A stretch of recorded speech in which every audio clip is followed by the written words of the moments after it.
sommaire de cette édition, Simone Gbagbo, l'ancienne première dame ivoirienne, est soulagée après la décision de la CPI de lever le mandat d'arrêt à son encontre.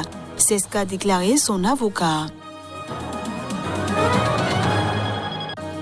Le Premier ministre malien Choguel Maïga a présenté son plan d'action gouvernementale 2021-2022 devant les membres du Conseil national de la transition à Bamako.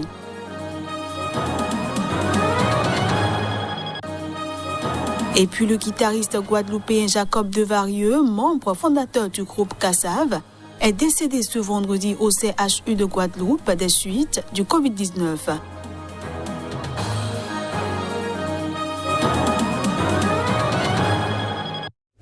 Voilà pour les titres. Bienvenue à tous. Seif al-Islam Kadhafi, fils de Muammar Kadhafi, veut restaurer l'unité perdue de la Libye après une décennie de chaos. Il ouvre la porte à une candidature à la présidence, a-t-il déclaré dans une rare interview accordée au New York Times. Les hommes politiques libyens n'ont apporté que misère. L'heure est au retour dans le passé. Le pays est à genoux. Il n'y a pas d'argent, pas de sécurité. Il n'y a pas de vie ici, a déclaré Seif al-Islam, 49 ans, réapparu pour la première fois depuis 4 ans.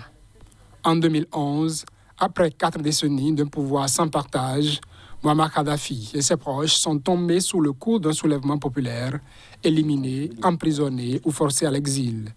3 des fils Kadhafi ont été tués, mais le sort du 4e, Seif al-Islam, qui a longtemps fait figure de successeur à son père, est resté un mystère. Capturé en novembre 2011 par un groupe armé à Zenten, dans le nord-ouest de la Libye, il a été condamné à mort en 2015, à l'issue d'un procès expéditif. Le groupe le détenant a néanmoins refusé de le livrer aux autorités ou à la Cour pénale internationale CPI, qui le recherche pour crimes contre l'humanité, mais l'a libéré en 2017. Depuis, sa trace s'est évaporée. Dans sa première rencontre avec un journaliste étranger depuis une décennie, Seif al-Islam a affirmé qu'il était désormais un homme libre et qu'il organisait un retour politique sans indiquer précisément comment. Désenchantés par la révolution, les rebelles qui l'ont capturé ont finalement réalisé qu'il pouvait être un puissant allié, a-t-il encore dit dans ce long entretien à l'édition magazine du New York Times. Une éventuelle candidature de Seif al-Islam sera confrontée à un problème de taille. Sa condamnation par un tribunal libyen et le mandat d'arrêt de la CPI. Lui est convaincu que ces questions juridiques pourraient être négociées si une majorité du peuple libyen le choisissait comme chef, écrit le New York Times, qui conclut « Seif semble croire que lui seul peut représenter l'État pour tous les Libyens ». Simone Gbagbo, l'ancienne première dame ivoirienne accusée de crimes contre l'humanité lors de la crise de 2010-2011, est soulagée après la décision de la justice internationale de lever le mandat d'arrêt à son encontre. C'est ce qu'a affirmé son avocat, Maître Rodrigue Daché, que je vous propose de suivre. C'est un sentiment de joie et de soulagement. Et Mme Gbagbo a le même sentiment. Elle est soulagée d'avoir la levée de son mandat. On sait que les poursuites contre Mme Gbagbo à la CPI étaient les mêmes poursuites contre M. Laurent Gbagbo et M. Charles Blé Goudé. En réalité, c'était un seul et même dossier, avec 3 personnes poursuivies. Il y avait les mêmes témoins, les mêmes charges et les mêmes preuves. À partir du moment où la Cour pénale internationale a acquitté définitivement le président Laurent Gbagbo et M. Charles Blé Goudé, les poursuites contre Mme Gbagbo ne se justifiaient plus. J'estime plutôt que c'est une décision même humaine, à la demande du procureur, mais mécanique. C'est juste la conséquence. C'est les effets de l'acquittement, en réalité. On n'est pas dans une véritable décision, on est plutôt dans les effets de l'acquittement. Plusieurs fonctionnaires ont été écroués à Niamey pour leur implication présumée dans une affaire de détournement de 8 milliards de francs CFA, soit 12 millions d'euros du Trésor public. Plus de précisions à travers cet élément. L'affaire de détournement de 8 milliards de francs CFA, soit 12 millions d'euros, du Trésor public intervient après celle, l'année dernière, concernant du matériel militaire non livré et des surfacturations dans le secteur de la défense pour un montant de 32,6 milliards de francs CFA, soit 50 millions d'euros. Pour l'instant, ni le nombre ni l'identité des prévenus n'ont été précisés par les services du procureur de Niamey en charge du dossier. Mais selon la presse locale, une quinzaine de personnes seraient poursuivies et d'autres toujours entendues par les enquêteurs. Le principal auteur de ce détournement serait déjà en prison depuis mai dernier. Il est accusé d'avoir fait sortir ces 8 milliards de francs CFA entre 2017 et 2021 grâce à de fausses lettres d'autorisation de paiement. Mi-juillet, le président nigérien Mohamed Bazoum révélait avoir diligenté une inspection au Trésor pour enquêter sur ces détournements de fonds qui ciblent un agent du service des transports de la présidence de la République. Et ce rapport a mis au jour une chaîne de complicité présumée impliquant de hauts responsables du Trésor, des hommes politiques et des ministres, toujours selon la presse nigérienne. Ce journal se poursuit et nous sommes cette fois-ci au Mali où le Premier ministre Choguel Maïga a présenté son plan d'action gouvernementale 2021-2022 devant les membres du Conseil national de la transition à Bamako.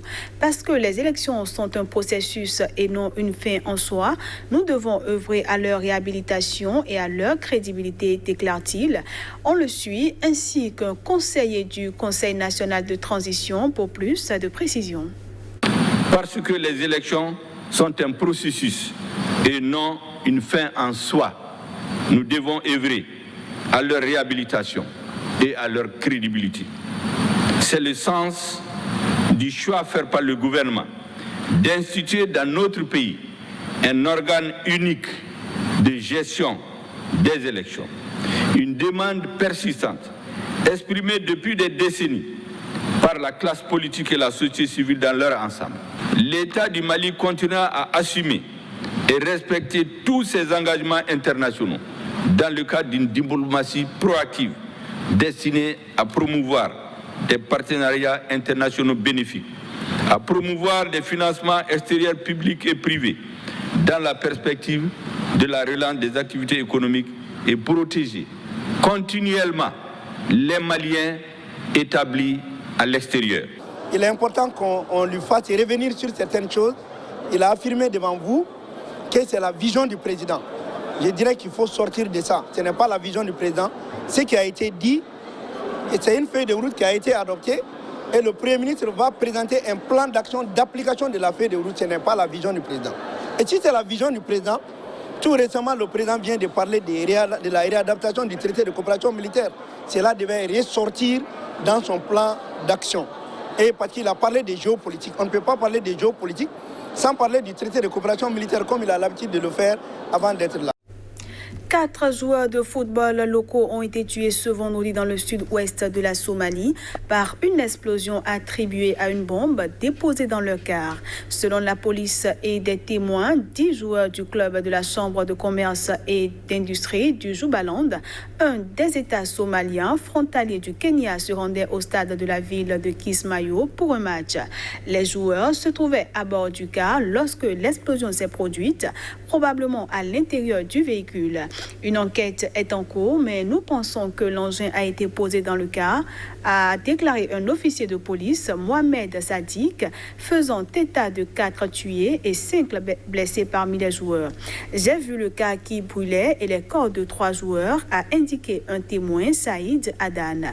Dans l'immédiat, l'explosion n'a pas été revendiquée. Et puis le guitariste guadeloupéen Jacob Devarieux, membre fondateur du groupe Kassav, est décédé ce vendredi au CHU de Guadeloupe des suites du Covid-19. C'est ce qu'ont annoncé ce vendredi les médias locaux.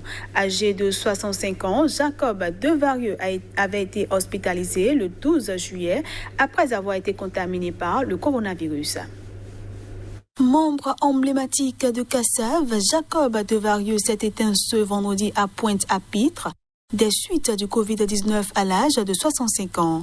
Kassav a fait voyager le zouk antillais dans le monde entier durant plus de 4 décennies avec un succès aussi inattendu qu'inégalé. Le musicien guadeloupéen basé en métropole entretenait avec le continent africain et ses artistes une relation étroite de longue date. Sa voix rocailleuse, grave et presque discrète semblait taillée pour le blues. Mais c'est au rythme du zouk que Jacob Devarieux s'est fait entendre et a marqué les esprits, même si le guitariste-chanteur s'est offert au milieu de sa carrière une escapade rappelant ses liens avec la musique du sud des États-Unis, le temps de l'album Euphrasins Blues. Durant plus de 4 décennies avec la formation Kassav, dont il était devenu de facto le leader, Jacob Devarieux a porté l'étendard de la musique antillaise. À son palmarès au sein du collectif, entre autres, le premier disque d'or pour la Guadeloupe en 1986, une victoire de la musique en 1988, 10 zéniths à Paris remplis pour les 10 ans d'activité 1989, 2 Bercy pour ses 20 ans, le Stade de France pour ses 30 ans, la Défense Arena, plus grande salle d'Europe avec 40 000 spectateurs, pour la décennie suivante en 2019. Reçu parfois par les plus hautes autorités locales, élevé au grade d'officier de l'ordre du mérite au Sénégal, Jacob Devarieux et ses colistiers ont suscité la naissance de l'afro-zouk, un genre devenu très populaire sur le continent et ses îles voisines. Et c'est sur cette triste nouvelle que prend fin cette édition que je vous remercie d'avoir suivi. Excellent week-end à tous en compagnie des programmes de Sika TV.